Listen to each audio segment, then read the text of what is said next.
পানি নিষ্কাশনের ব্যবস্থা না থাকায় জলাবদ্ধতায় ৪,০০০ পরিবার স্থায়ী সমাধানে জেলা প্রশাসক বরাবরে স্মারকলিপি। মেহেদী হাসান ফুয়াদ, দিনাজপুর জেলা প্রতিনিধি। ছবি চিত্র বিস্তারিত।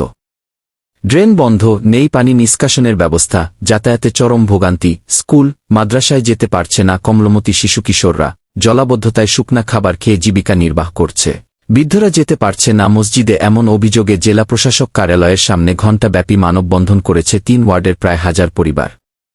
মানববন্ধন শেষে জেলা প্রশাসক বরাবরে স্মারকলিপি প্রদান করেছে দিনাজপুর পৌরসভার ৯ নং ওয়ার্ডের খোদ মাধবপুর মিস্ত্রিপাড়া, ১২ নং ওয়ার্ডের পুলহাট মিস্ত্রিপাড়া, ৫ নং শসরা ইউপির বানিয়া পুকুরপাড়া ও জিয়া পুকুরপাড়ার পানিবন্দী পরিবারবর্গ।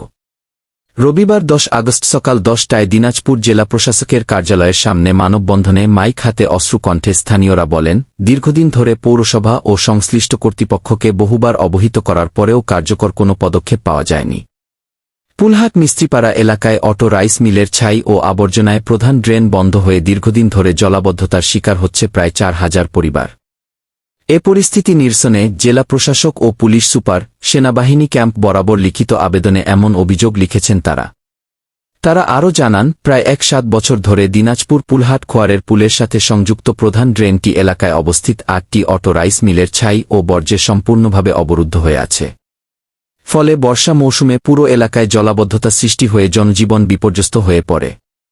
নূর আলম নামক ব্যক্তির বিরুদ্ধে ড্রেন দখলের উদ্দেশ্যে ড্রেনের মুখ বন্ধ করে দেওয়ার অভিযোগও আনেন এলাকাবাসী। অসুস্থ ও প্রবীণরা চলাচলে চরম ভোগান্তি ছাড়াও দুর্গন্ধযুক্ত পানি ঘরে ঢুকে স্বাস্থ্যঝুঁকিতে এলাকাবাসী। তাই ৩ মহল্লার মানুষের প্রাণের দাবি পানি নিষ্কাশনে স্থায়ীভাবে ড্রেন ব্যবস্থা করার জন্য দিনাজপুরের জেলা প্রশাসক রফিকুল ইসলাম ও দিনাজপুর পৌরসভার প্রশাসক মোহাম্মদ রিয়াজ উদ্দিনের দৃষ্টি আকর্ষণ করছেন।